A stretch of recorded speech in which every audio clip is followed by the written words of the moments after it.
A continuación, Noticiero Telesucesos. Clasificación A. Apto para todo público.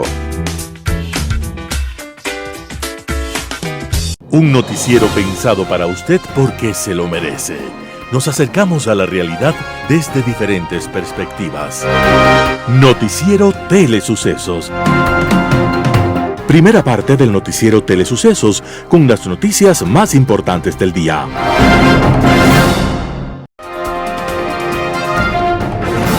Un día como hoy. Corre el año de 1792 y Francia se encuentra envuelta en los huracanes de la guerra. En ese momento, las tropas francesas llegan a Estrasburgo y piden al alcalde de la ciudad que se una a ellos para llamar voluntarios en la lucha contra Austria. El alcalde se llama Federico Dietrich y, aunque por supuesto acepta, reclama a los militares que las tropas francesas no tienen la motivación de los grandes himnos para ir a la guerra. Entonces dice: falta la pasión que agita la sangre. Faltan la letra y la música que inflame las almas, que mueva a nuestros hombres a lanzarse a la lucha en pos de la victoria. El capitán de aquella tropa era Claude Rouget de Lille, que entre sus pertrechos de guerra cargaba un maltrecho violín para espantar los miedos en las noches de reposo, y decidió hacer suya la idea propuesta por el alcalde. Rouget de Lille entonces no durmió aquella noche y compuso una melodía intensa a la que llamó Canto de Guerra para los Ejércitos del Rin. Al día siguiente, en compañía del alcalde de la ciudad y del precario violín, cantan juntos el himno que llenó de entusiasmo a la tropa. Ese himno de guerra se llamó después La Marsellesa y se convirtió en el más conocido de todo el mundo. Y fue compuesto un día como hoy, 24 de abril de 1792. Las principales noticias del día. Titulares. La CONAIE exige a Pachakutik que vote por enjuiciar al presidente Lasso. Estados Unidos entregó 4 escáneres a la aduana que operarán en las fronteras norte y sur. En el segmento de opinión, la deuda pública en Ecuador. En política internacional, universidad. Los editoriales serán de Roberto Aguilar. No saben leer, pero reescriben la historia. Noticias del día. La CONAIE exige a Pachakutik que vote por enjuiciar al presidente Guillermo Lasso. Las autoridades de la Confederación de Nacionalidades Indígenas del Ecuador, CONAIE, llamaron a la atención sobre la actuación de los legisladores de Pachakutik en la Asamblea Nacional. Los dirigentes de la CONAIE, CONAICE, Ecuarunari y COFENAIE les recordaron que fueron electos por el movimiento indígena y que deben respetar las decisiones colectivas de sus estructuras. Esto respecto al fraccionamiento frente al juicio político contra el presidente Guillermo Lasso. Leonidas Issa, presidente de la agrupación, les advirtió a los asambleístas que de ahora en adelante cada actuación suya será observada de cerca por las estructuras del movimiento y rechazó cualquier intención de cambiar votos por favores políticos. Caso contrario, los legisladores serán sometidos a los procedimientos internos de sanción del movimiento indígena, advirtió Issa.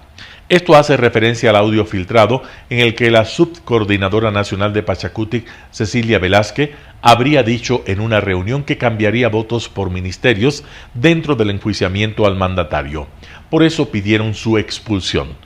En una rueda de prensa de este sucede en Quito, los dirigentes Marlon Vargas, Jairo Canticus, Alberto Anaiguano coincidieron de que los legisladores deben obedecer las decisiones del movimiento indígena. Sin embargo, Issa modificó su discurso frente a una posible muerte cruzada. Previamente, había dicho que si el presidente Lasso tomaba esa decisión, ellos responderían en las calles. Ahora dijo que irían a la Corte Constitucional porque no quieren que los culpen por las movilizaciones provocadas por el gobierno.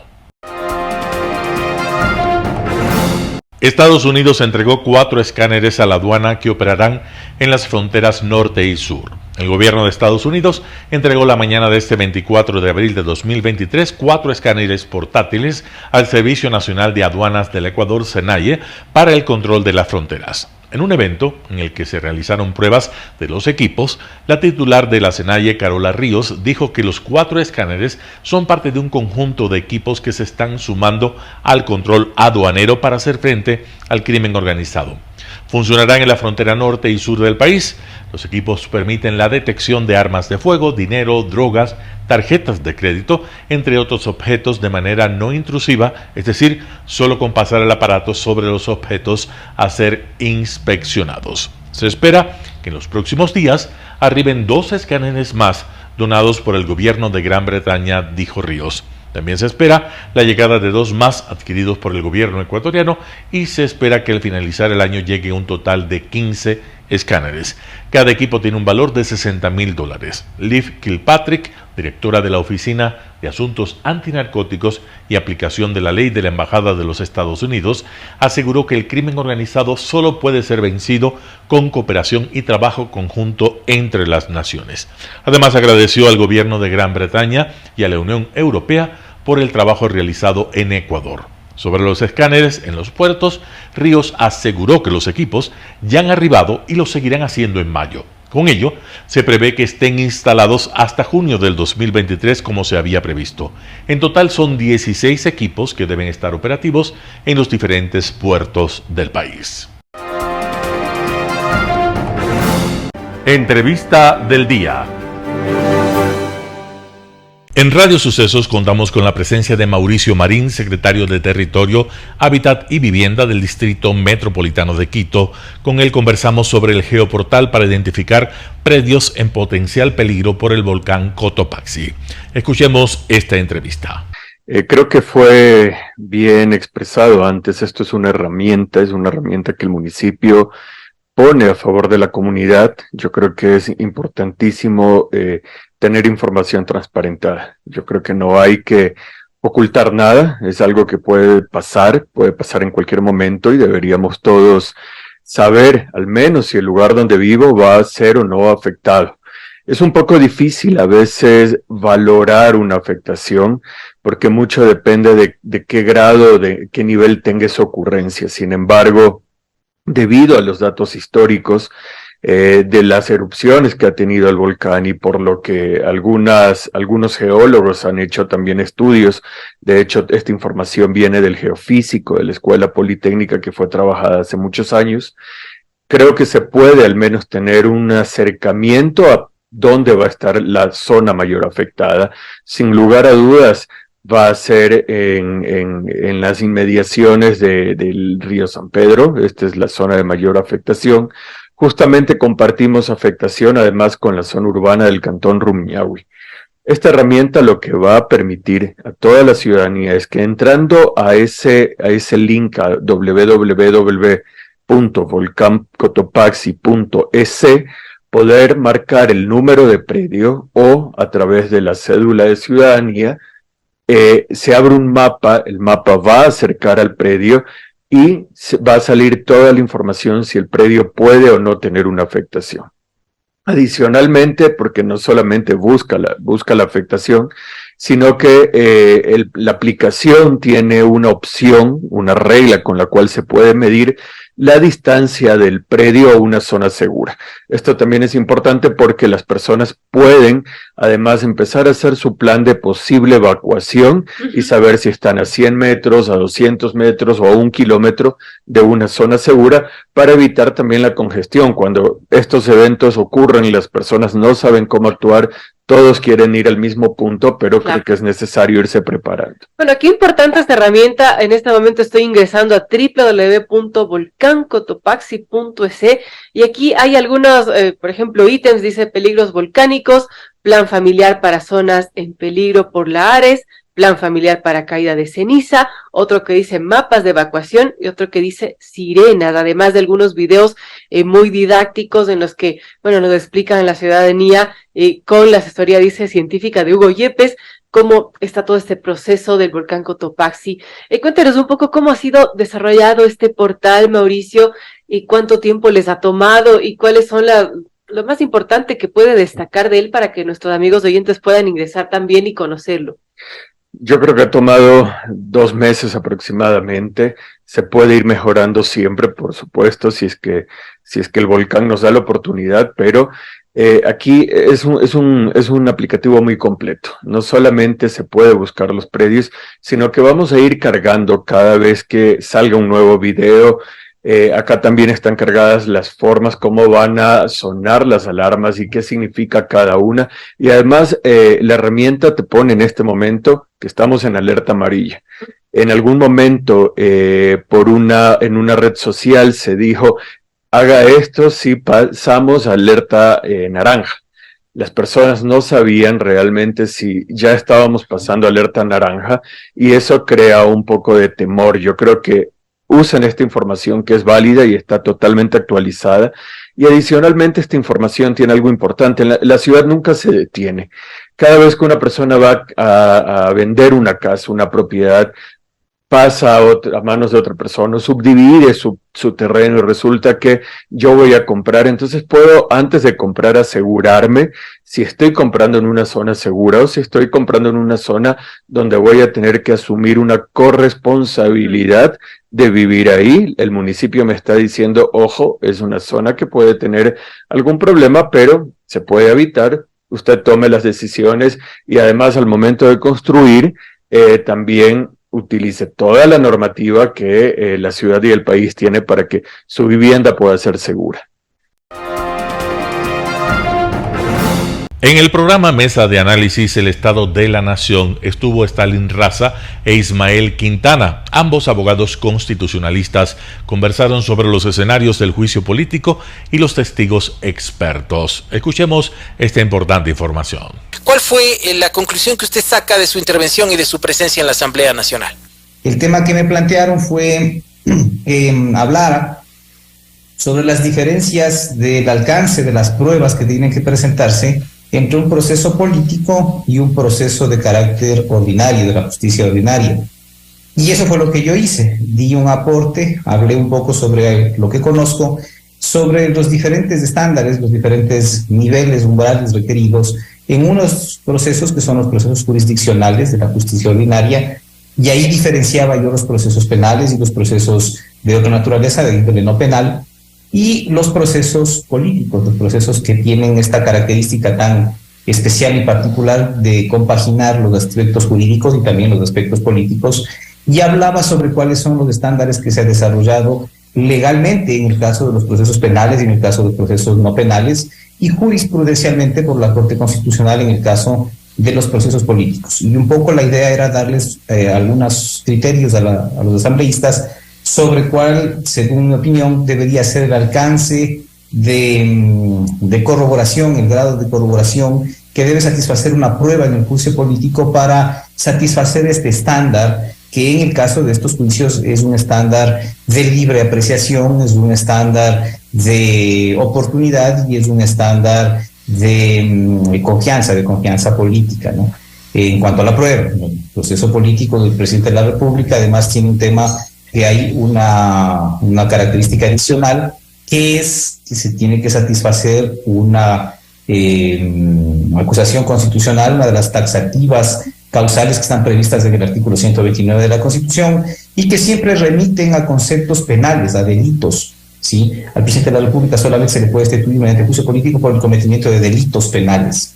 Y entonces esos delitos penales tienen que mirarse a la luz de lo que dice el derecho penal. Las definiciones tienen que satisfacer los criterios elementales que establece el COIP para el peculado en el caso de la acusación concreta que se está llevando adelante. Ismael, usted por el contrario suscribió una comunicación a la comisión en la que sostenía que en este caso lo que se está queriendo es generar una prueba ilícita. ¿Qué significa esta argumentación, Ismael?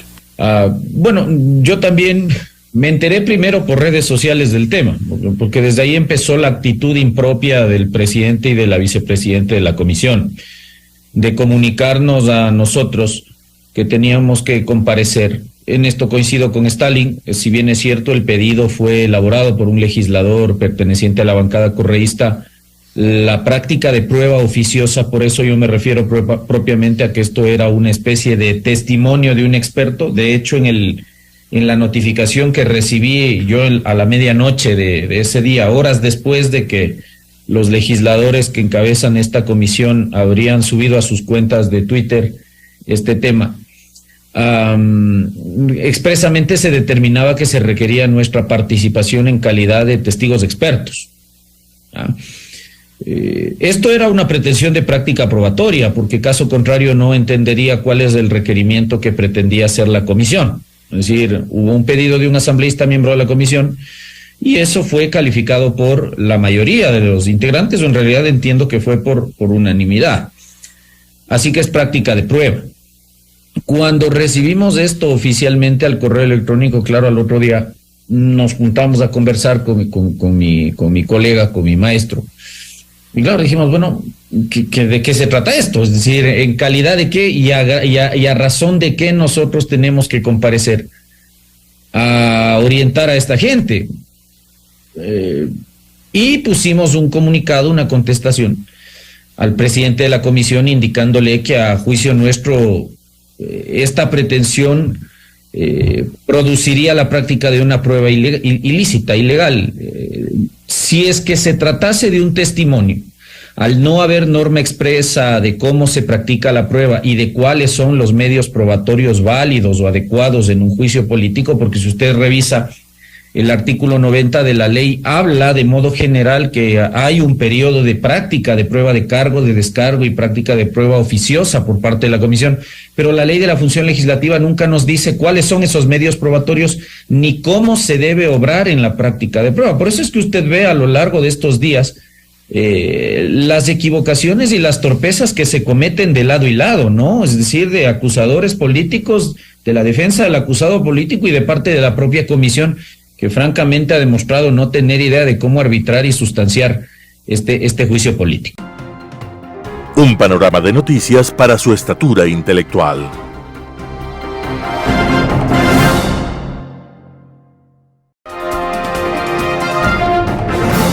Opinión.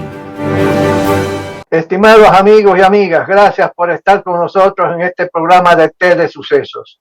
Hoy vamos a completar el comentario que anteriormente pues habíamos hecho sobre la deuda pública interna y externa del Ecuador. Hablo del gobierno nacional, ¿sí? Habíamos indicado sencillamente que la deuda pública interna y externa ha crecido en forma muy importante en los últimos 10 años. Hoy por hoy, según informaciones del Banco Central del Ecuador a través de sus boletines mensuales, la deuda pública interna agregada, no la consolidada, está alrededor de 30.000 millones de dólares. Y la deuda pública externa del gobierno nacional, o la deuda pública externa, está en cerca de 50.000 millones de dólares aproximadamente. Lo que significa que estamos llegando prácticamente a cerca de 80.000 millones de dólares. Si el Producto Interno Bruto el año pasado fue de 116.000 millones de dólares en términos nominales, significa sin inflación, eso implica que estamos cerca de 70% del Producto Interno Bruto. Naturalmente se que podría decir que esto no es mucho, debido a que muchos países, hasta los países desarrollados, tienen un 100 o más de 100% de deuda pública con respecto al Producto Interno Bruto. En América Latina usted tiene el caso de Argentina, por ejemplo, no hablar de Venezuela, que sea un desastre total. Pero en caso argentino, pues sencillamente el coeficiente de deuda pública a Producto Interno Bruto es muy superior. Pero independientemente de eso, yo creo que este coeficiente de deuda en el Ecuador es realmente alto. Y tal como van las cosas, sencillamente es posible que siga creciendo. Ahora, ¿por qué se presenta pues más deuda pública? ¿Por qué se presenta la deuda pública? Sencillamente porque los ingresos del gobierno no alcanzan sencillamente para financiar el gasto total, gasto corriente, gasto permanente y el gasto de inversión. Y entonces se produce un déficit, una diferencia o insuficiencia de ingresos. Esto es como una familia. Si una familia sencillamente tiene toda la familia ingresos mensuales de unos $1.000, suponiendo, y en otro momento la familia gasta mucho más de $1.000 mensuales, bueno, hay una deficiencia que tiene que llenar la familia. Si tiene ahorros del pasado, tomará ahorros del pasado. Si no, pues tiene que endeudarse con las cooperativas, con los bancos privados, bancos públicos, etcétera, etcétera, en condiciones adecuadas. Pero eso implicará pues déficit que se financia en la familia con deuda. créditos aquí, créditos allá. Pero para el futuro, esa familia tiene que hacer el servicio de la deuda. No le puedes ir a la cooperativa y al banco, no te voy sencillamente a prestar, porque si pasa eso, pues la cooperativa y el banco, por proteger sus intereses, que son los intereses de los depositantes, lo que harán es sencillamente pues hacer las demandas, apoderarse de las hipotecas de la casa, la garantía del carro, etcétera, etcétera, etcétera. Y para hacer ese servicio, entonces la familia tiene que hacer pues, varias cosas. En primer lugar, trabajar más horas en el día para tener más ingresos y poder pagar los intereses y el capital de la deuda futura. Y o restringir el gasto hacia lo indispensable. Pues bien, los gobiernos también hacen lo mismo.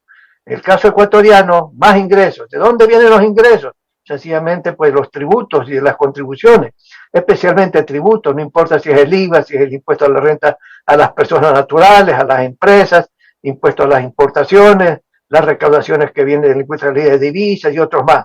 Y las tasas que entran también por una serie de servicios, ¿verdad? Pero ¿qué es lo que gasta? Sencillamente el gasto corriente y permanente, que es el pago de sueldos de la burocracia, que es enorme todavía en el país, los subsidios aquí, subsidios acá, como el bono de desarrollo humano, los intereses de la deuda, el gasto pues, en los bienes y servicios, etcétera. Y eso de ahí, pues, junto con inversiones fijas en carreteras, etcétera, etcétera, sencillamente, pues, no alcanza, ¿verdad? Pero entonces tiene que tener más ingresos. ¿Cómo tiene más ingresos? Más impuestos. ¿Quién va a aceptar que se creen más impuestos en el país? La Asamblea Nacional no lo va a hacer, así que hay limitaciones. ¿Qué otro puede hacer? Un combate más intenso a la evasión tributaria. Es decir, ampliar la base tributaria. Eso es posible, sí, sí. El SDI está trabajando en eso, pero todavía el esfuerzo es totalmente insuficiente. ¿Qué más puede hacer? Sencillamente, pues, tratar de eliminar los subsidios a los combustibles. ¿Eso es posible? No es posible políticamente, porque si aumenta el precio de los combustibles, pues habrá pues, una serie de manifestaciones en las ciudades del Ecuador. Entonces, ¿qué otra cosa puede hacer? Reducir el gasto. Hay un exceso de burocracia, no solamente en el gobierno nacional y en las empresas estatales, sino también en los municipios. El municipio de Quito, por ejemplo, tiene un exceso de personal, que el nuevo alcalde dice que no va a cancelar a nadie porque sencillamente no quiere problemas políticos. Está pensando sencillamente en los votos que lo han elegido, no quiere pues sencillamente sacar gente porque eso va a ser una cosa negativa en términos políticos. Y eso también piensan los gobiernos. Entonces, el aparato estatal va a seguir siendo muy grande para las necesidades ecuatorianas y eso no va a permitir reducir el gasto por ese lado. Entonces, el gobierno lo que ha estado haciendo es sencillamente reducir la inversión pública, pero aún así hay un déficit y ese déficit hay que llenarlo con más deuda. No se puede emitir bonos de $1.000 millones, de 1.500 a 2.000 millones para colocarlos a nivel internacional en los mercados internacionales, porque el riesgo país pues, está en prácticamente 2.000 puntos. A nadie se le ocurre, y menos al señor presidente o al ministro de Finanzas, tratar de emitir bonos a 5 o 10 años plazo para colocarlos en el mercado internacional de Nueva York, el mercado internacional de Londres, etcétera. Eso no camina y no camina.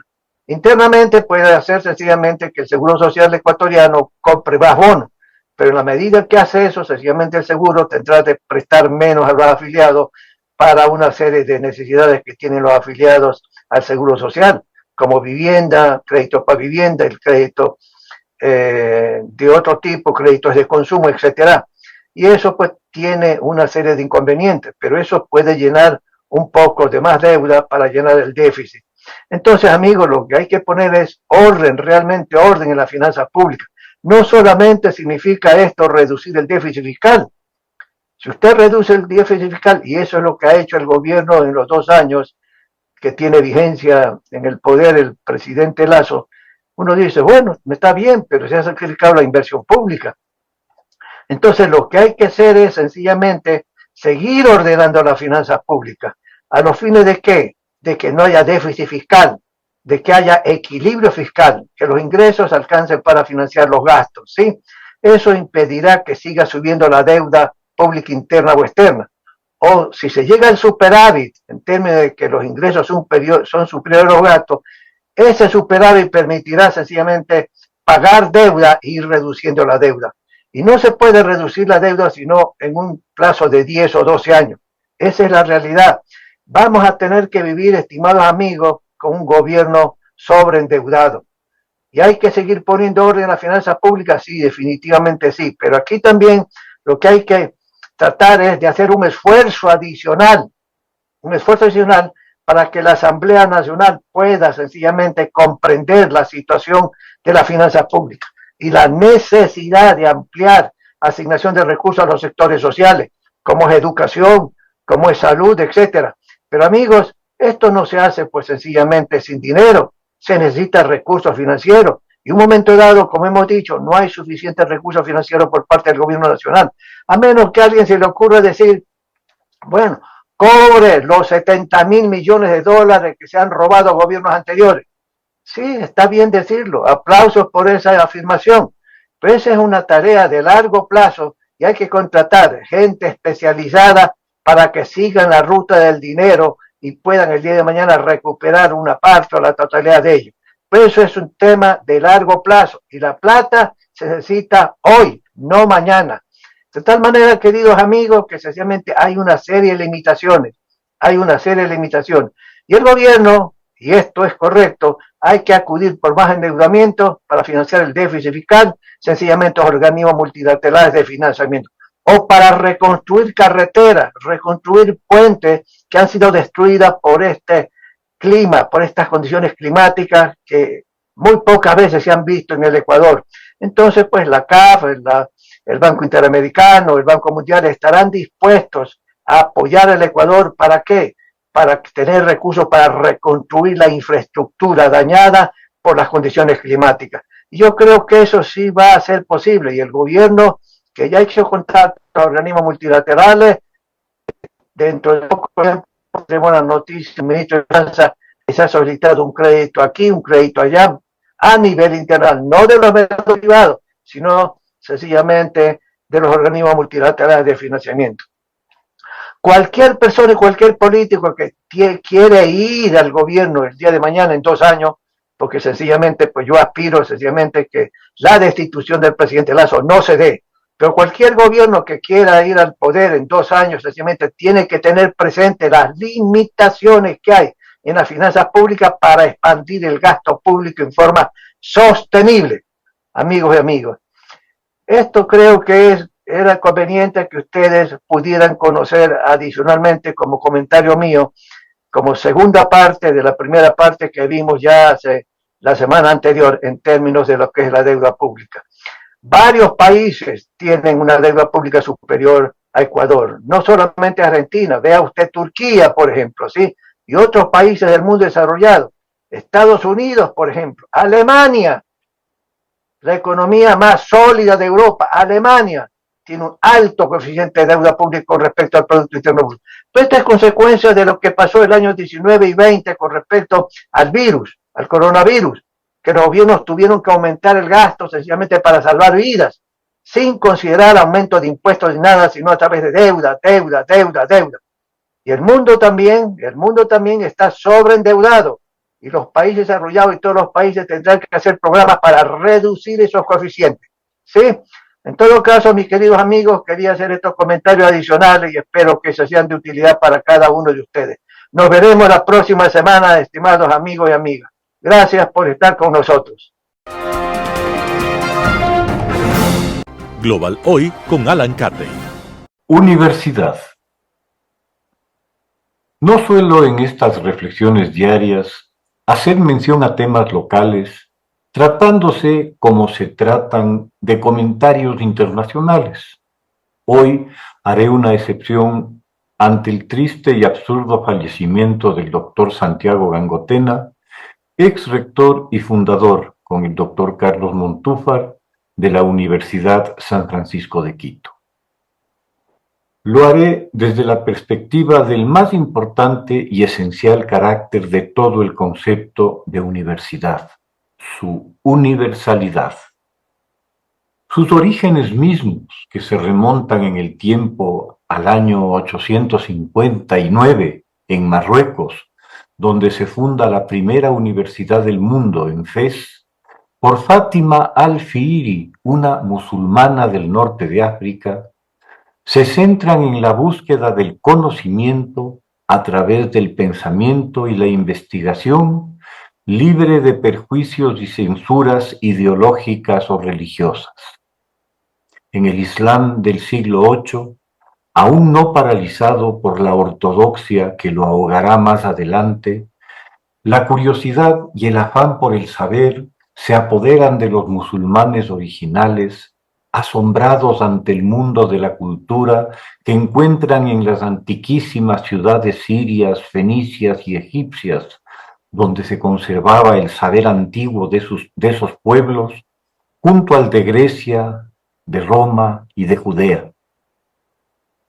El mundo cristiano europeo, embebido en cambio en la fragilidad originada en el derrumbe del Imperio Romano Occidental, con toda suerte de invasores que lo asaltaban desde el sur, con las invasiones islámicas de la península ibérica, de Sicilia, del sur de Italia, para terminar apenas a 300 kilómetros de París, en Poitiers, con la victoria de Carlos Martel y sus guerreros francos, deteniendo in extremis al Islam conquistador, o aquellos que venían del norte en la forma de los dracars vikingos, que por 200 años asolarían a Europa desde Escocia e Irlanda hasta Sicilia, o de los magiares, parientes cercanos de los hunos, que se asentarían de manera permanente en la actual Hungría, que sería su base de operaciones para sus raids de saqueo en Europa Central,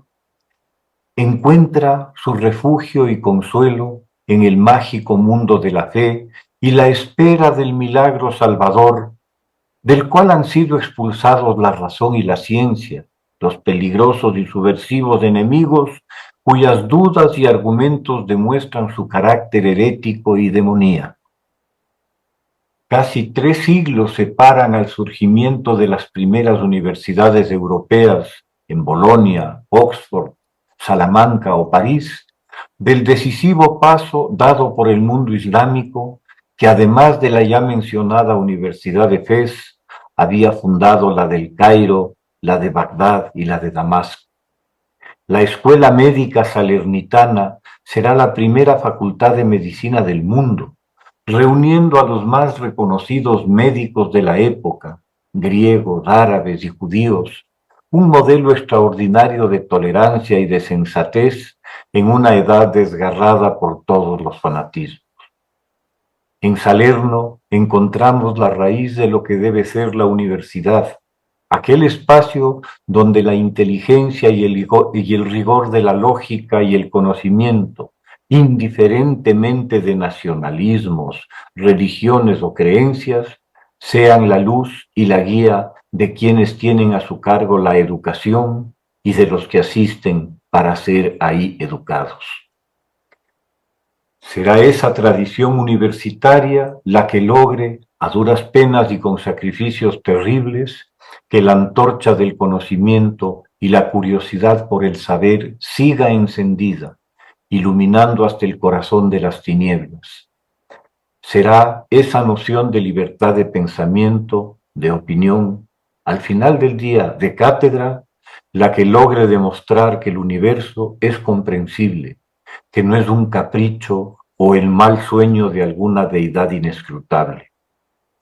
Será desde esa universidad libre y de libres pensadores de la que arranque la revolución científica que nos ha llevado de la miseria, el terror y la enfermedad, en 500 años apenas, a la esperanza concreta de más y mejores días, de poder mirar las estrellas como destino.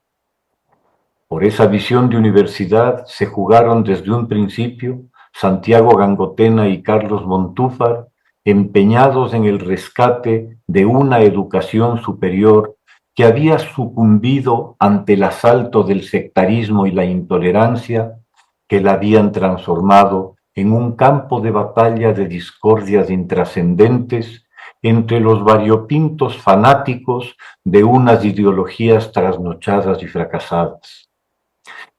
Esa universidad, con minúsculas, no podía más que ahondar en el pozo en que había caído, arrastrando a varias generaciones al árido terreno de la frustración, el resentimiento y la amargura.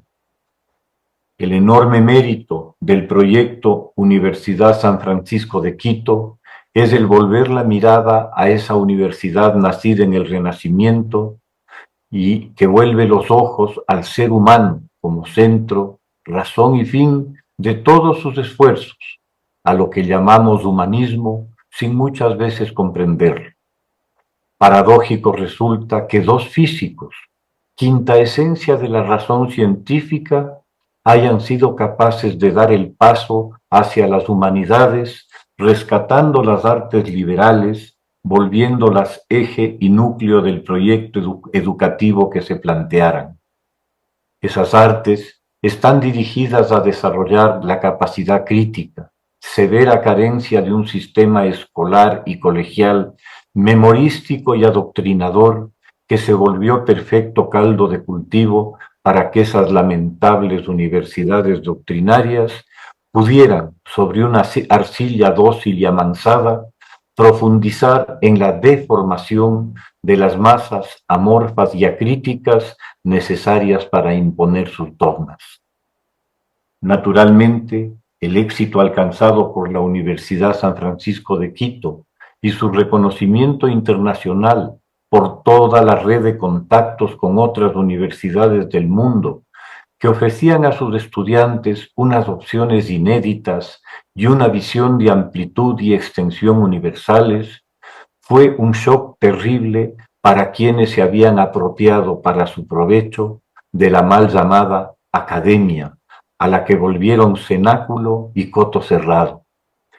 Como cabía suponer, los retrógrados agarrados al pasado, colgados de unas estanterías caídas como los muros, buscaron por todos los medios desacreditar y bloquear al futuro, al cambio, al mundo.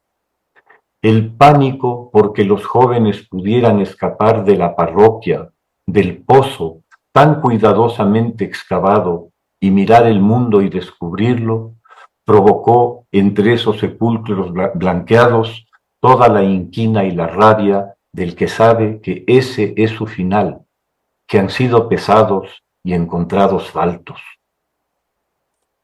La Universidad San Francisco está calificada entre las 50 mejores de América Latina, a años luz de aquellas que procuraron detenerla. Ha creado un sistema de auténtica democratización de educación superior a través de su programa de becas, en particular por diversidad étnica, pero sobre todo por la capacidad y el mérito, y no de promesas y palabras huecas. La partida de Santiago Gangotena impone a quienes quedan a cargo de la universidad la titánica tarea de llevar su legado académico a lo más alto y sobre todo los comprometen a mantener su ideal de educar en y para la libertad, a quienes buscan en ella no tan solo unos títulos, sino su crecimiento integral como personas que les lleve a ser buena gente, en las propias palabras de Santiago. Que su siembra dé cada día mejores frutos. Muchas gracias. Editorial. No saben leer, pero reescriben la historia. Roberto Aguilar, El Expreso. Usted me dijo que hay una pérdida de más o menos 6.1 millones de dólares.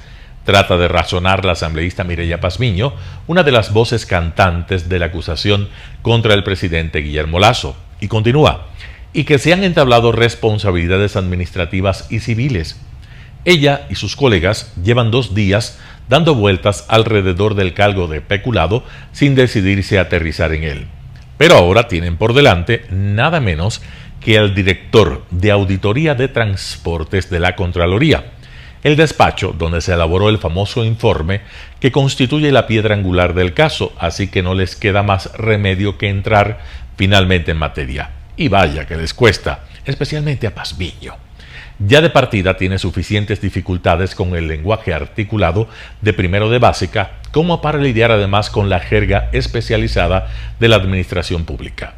Lo que sigue a continuación es un diálogo delirante en el que la acusadora más rabiosa del presidente de la República demuestra que no entiende media palabra del caso que la ocupa y que le vale un rábano además. Dice, nos sorprende por qué no hay alguna glosa a alguna autoridad, dice ella, Pazmiño, aunque acaba de reconocer que se han entablado responsabilidades administrativas y civiles. ¿Qué pasó? Están establecidas. Empieza a responder Manuel Mesías, que así se llama el funcionario. ¿Qué consideraron? La interrumpe Pazmiño con voz rabiosa, fiel al estilo de la casa, para que no haya glosas para los responsables de que exista ese déficit de 6.1 millones de dólares. Existe una responsabilidad civil culposa por 6.1 millones, le regresa a ver el funcionario, un tanto incrédulo. Pero no hay glosas para nadie. Es sorprendente, se irrita Pazmiño. Es claro que no sabe qué cosa es una glosa. Esa es la glosa. ¿A quién es la glosa? Al gerente general y al gerente comercial de esa época. Hay una responsabilidad solidaria, no hay glosas, replica el asambleísta alzando la palma de la mano derecha con actitud admonitoria. Ya llévame, Dios mío, murmura casi inaudible una reportera al fondo de la sala. Esa es la glosa. La responsabilidad civil es la glosa, insiste Mesías. Mientras habla, otros asambleístas tratan de advertir en voz baja a Pazmiño sobre el ridículo sin atenuantes en el que está incurriendo. ¿Esa es la glosa? Lo regresa a ver Pazmiño. ¿De 6.1 millones de dólares? ¿Con responsabilidad solidaria? Y en un intento desesperado por dar la vuelta a la tortilla, hay una pérdida de 6.1 millones de dólares. ¿Y no hay recomendación penal? ¿Qué pasó ahí?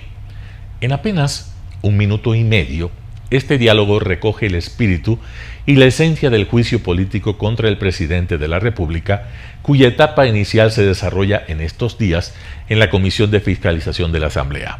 Están aquí fielmente retratadas las características básicas de las acusadores. Su grosera ignorancia, que es universal pero atañe específicamente a los rudimentos del idioma y a los conceptos básicos del juicio, su desparpajo para conducirse no obstante con una autoridad de la que carecen, su indescriptible arrogancia a la hora de humillar, maltratar y amenazar a los comparecientes. En este rubro, Pazmiño y su colega correísta Viviana Veloz son las auténticas especialistas. Cuando interrogan a un funcionario, no importa si se trata del contralor, el procurador o cualquier burócrata de rango medio o bajo, su primera preocupación consiste en hacerle entender de la manera más descomedida e impertinente posible en qué consisten sus funciones, recordarle cuáles son las obligaciones de su cargo y restregarle en la cara cualquier artículo de la ley o de la Constitución que ellas consideren pertinente. Sin escatimar un solo gesto de desprecio, desde la altura inalcanzable de su superioridad moral, Pazmiño y Veloz pontifican sobre ética y pública y se escandalizan al comprobar cuán lejos de sus estándares se encuentran el común de los mortales, y exclaman: «Esta es la clase de funcionarios de este gobierno», y piden cuentas. ¿Acaso no ha leído usted el artículo 27, numeral 8 de la Ley Orgánica de lo que fuese? ¡Qué horror! ¡Qué nivel! Hay una pérdida de 6.1 millones de dólares y no hay recomendación penal. ¿Qué pasó ahí? Mireya Pazmiño acaba de quedar en evidencia como una perfecta ignorante de los conceptos básicos del juicio político, pero aún tiene los arrestos suficientes para escandalizarse y pedir cuentas.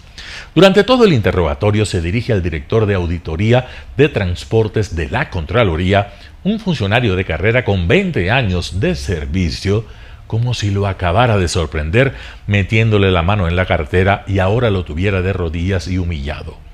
Es un nivel de toxicidad difícil de digerir para el humano promedio y que parece no tener otro objetivo que disimular las abrumadoras carencias de los interpelantes.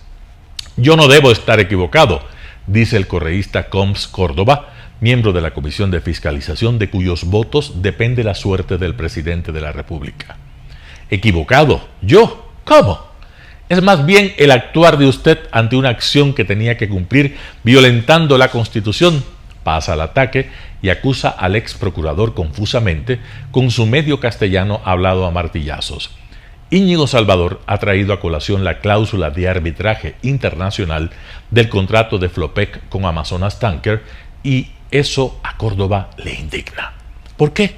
Porque en el 2010 el Ecuador salió del CIADI, pero usted autoriza un arbitraje internacional. Ya se armó de paciencia el ex procurador, ya explicó 3 veces la diferencia entre contratos y tratados internacionales, que son los que tienen que ver con el CIADI. Ya le dijo al asambleísta, arriesgándose a ser arrastrado por la intemperancia de sus anfitriones, que estaba cometiendo un craso error. Pero nada, yo no debo estar equivocado, es más bien el actuar de usted. Resulta inquietante comprobar que aquellos de cuyos votos depende la suerte de la democracia ecuatoriana son incapaces de entender lo básico. La víspera, luego de que el contralor Carlos Riofrío explicara que la glosa por $6.1 millones al contrato de Amazonas Tanker provenía de no haberse encontrado los informes técnicos, financieros, legales y de riesgos que respaldaran una adenda firmada en diciembre de 2020, el mismo COMS Córdoba lo interrogaba. ¿Existieron informes técnicos, financieros, legales y de riesgos en la adenda suscrita en diciembre de 2020? Precisamente acabo de decir que no hubo ningún informe, respondía el contralor. Si no hubo ningún tipo de informe, se retorcía literalmente Córdoba, componiendo su mejor cara de inteligencia. ¿Cómo ustedes generan al final un informe de auditoría? Atónito el contralor, atónitos los presentes, atónito el mundo. Justamente de eso se trata la auditoría, ¿entiende? No hay informes y por eso hay una glosa. Todavía una pregunta más. Si no hubieron, eso es un error de él, esos informes técnicos, ¿no cree usted que se pudieron suscitar algún perjuicio al Estado ecuatoriano? Nada que hacer. COMS Córdoba no entiende nada. Por no hablar de Rodrigo Fajardo, el de la izquierda democrática, abogado de los tribunales de la República y acusador del presidente, que simplemente no sabe leer. Alguna vez aprendió, claro, pero es obvio que no lo hace nunca. El exgerente de Flopec manifestó que quienes se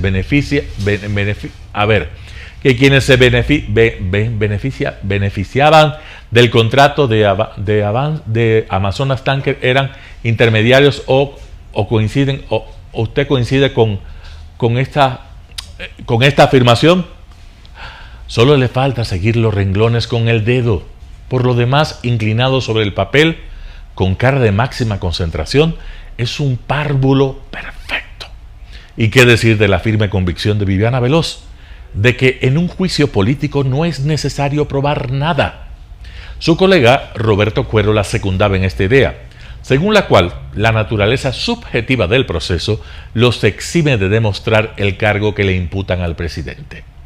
Y si se la contradice, Veloz se revuelve en su asiento y manda callar a gritos. Cita 7 artículos de la Constitución en tiempo récord, inaccesible al diálogo, y se asegura de tener siempre, pero siempre, la última palabra. Roberto Aguilar, El Expreso. Noticias internacionales. Demócratas y republicanos discrepan sobre la deuda estadounidense. El gobierno estadounidense corre el riesgo de quedarse sin fondos para cumplir con sus obligaciones financieras, de no aumentarse el techo de la deuda fiscal antes del mes de junio. Esta semana, el líder de la Cámara de Representantes, el republicano Kevin McCarthy, presentó en el Congreso su propuesta que aumentaría el límite de la deuda en $1.5 billones hasta el próximo año. Los republicanos de la Cámara tienen un plan, el Senado no, y el presidente está ignorando la crisis de la deuda. El presidente Biden tiene una opción: venir a la mesa y dejar los juegos políticos partidistas o no escuchar. Si rehúsa negociar, se arriesga a tener el primer default en la historia de nuestra nación. El proyecto de ley de 320 páginas titulado Limitar, Ahorrar, Crecer tiene poca posibilidad de ser aprobado porque no cuenta con los votos necesarios, pero busca traer al presidente Joe Biden a la mesa de negociación luego de varias reuniones fallidas y de la petición de la Casa Blanca de no mezclar las reducciones de gasto con las propuestas de aumento de la deuda. Seamos claros, un plan tiene detalles. Un plan que es directo con el pueblo estadounidense. McCarthy llega y da un discurso sin un plan. En realidad, en cierto sentido, es bastante simple. Por ejemplo, habló sobre limitar el gasto. Todo para ese hombre es limitemos el gasto. Miren lo que no dijo. No les dijo exactamente cuánto quiere recortar, pero la propuesta republicana que lidera la Cámara recortaría los programas críticos de los llamados gastos discrecionales en un 22%. El plan republicano eliminaría el alivio del pago de préstamos estudiantiles aprobado por el presidente por medio de una orden ejecutiva. Establecería un límite del gasto federal del 1% para la próxima década, lo que lo pondría en el mismo registrado en 2022. La administración Biden insiste en que se debe aprobar sin condiciones el aumento del techo de la deuda, como se hizo en 3 ocasiones durante el gobierno anterior. Celia Mendoza, Voz de América, Washington. En Sudán, más de 1.000 ciudadanos europeos han sido evacuados. Más de 1.000 ciudadanos de la Unión Europea ya han sido evacuados de Sudán. El responsable de política exterior de la UE, Josep Borrell, explicó en Luxemburgo que durante el fin de semana varios países europeos enviaron aviones militares al reavivarse los combates tras el fracaso del alto el fuego. Fueron trasladados en avión a la vecina Djibouti y a otros países antes de llegar finalmente a destinos europeos. And I want to thank the combined efforts of many countries that took their nationals, but also all nationals that they could pick. So it has been a successful operation, but complex. I was in touch with the 2 generals fighting in Sudan. And now the ceasefire is stopped, it's over. We have to continue pushing for a political settlement. Y en otros puntos, ciudadanos de distintos países cruzaron en autobús la frontera con Egipto o llegaron a Puerto Sudán para huir del país en barco. Desde el estallido del conflicto, según la Organización Mundial de la Salud, han muerto más de 400 personas y más de 3.700 han resultado heridas.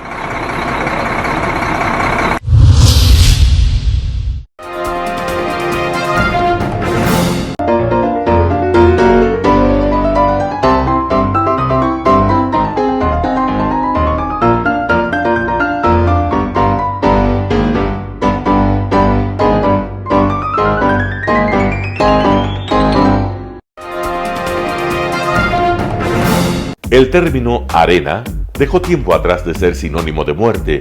Hoy es un espacio de vida, de desarrollo de una de las actividades básicas del comportamiento humano, el deporte, que quizá, como ninguna, moviliza sentimientos y emociones, elimina como principio la violencia, intereses personales, trampas, desunión e intrigas.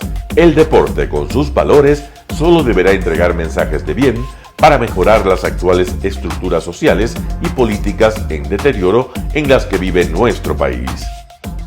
Hoy entregamos a nuestra audiencia de la ciudad de Quito deportes y en especial a la parroquia de Calderón, uno de los sectores populares de mayor desarrollo de la ciudad, con una población estimada en 1 millón de habitantes que están en contacto diario con el canal 29 UHF y el canal 29.1 UHF Digital. Presente con sus instalaciones deportivas en Llano Grande, su centro de gravedad. Telesucesos, desde nuestro estudio principal y en el de Arena Telesucesos, es el único medio de televisión que transmite de lunes a viernes 4 horas diarias de diversos eventos y novedades deportivas: el ecuavóley, básquet, tenis de mesa, halterofilia, taekwondo, esgrima, box, cachascán, gimnasia olímpica. Pueden ser observados en Canal 29 UHF y en todas las redes sociales en su televisión, sin ningún costo, desde la comodidad de su hogar, en nuestro canal y en las redes sociales. Arena Telesucesos es el escenario en donde el deporte tiene vida. nuestros invitados y jugadores están en la cancha junto a usted y como nunca antes en la pantalla de su televisor, acercándole a un espectáculo inolvidable de luz, color y fiesta. Por fin usted encuentra el deporte que practica y que nunca es transmitido ni considerado por otros medios de comunicación con la importancia que nosotros le damos. El Ecuavóley es el gran protagonista en una cancha con todos los estándares y comodidad para su práctica. Es el único deporte ecuatoriano con partida de nacimiento ecuatoriana. Somos inéditos, nos acercamos al deporte popular de nuestra gente que comparte nuestros esfuerzos.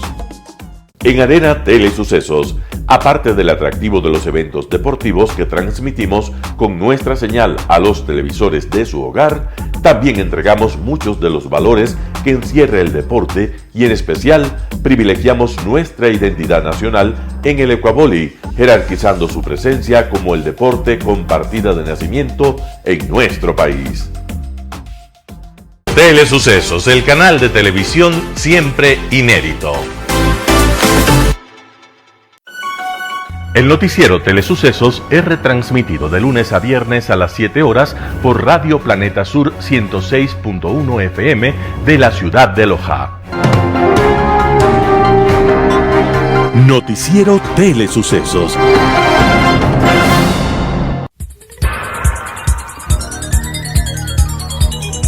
Las opiniones vertidas en este espacio por la producción y dirección del programa son de exclusiva responsabilidad de sus autores y de quienes intervienen en ellos.